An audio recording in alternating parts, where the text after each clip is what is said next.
সর্বাবস্থায় ফিকির করি যে আল্লাহর কথা বলা দরকার।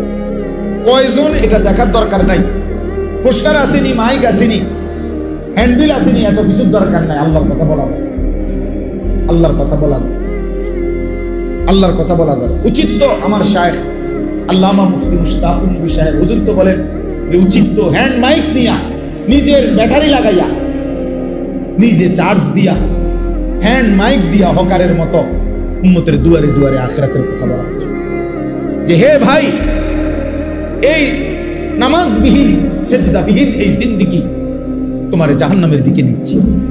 তোমার এই নারী ছবি, তোমার এই মোবাইল প্রীতি, নারী প্রীতি, হারাম উপার্জনের এই লালসা তোমার জাহান্নামের দিকে পৌঁছাচ্ছে। ওয়া ইন্নাল ফুজুরা ইয়াহদি ইলান নার, আল্লাহর নবী সাল্লাল্লাহু আলাইহি সাল্লাম বলেছেন গুনাহ ইয়াহদি ইলান নার, জাহান্নামের দিকেই নিয়ে যায়, জাহান্নামের দিকেই নিয়ে যায়। প্রত্যেক গুনার ওই পিঠে আগুন আছে। এজন্য কোরআনুল কারীমে আল্লাহ তাআলা বলেন কু আনফুসাকুম ওয়া আহলিকুম নারা, তোমরা নিজেকে এবং পরিবারের সদস্যদেরকে জাহান্নামের আগুন থেকে বাঁচাও।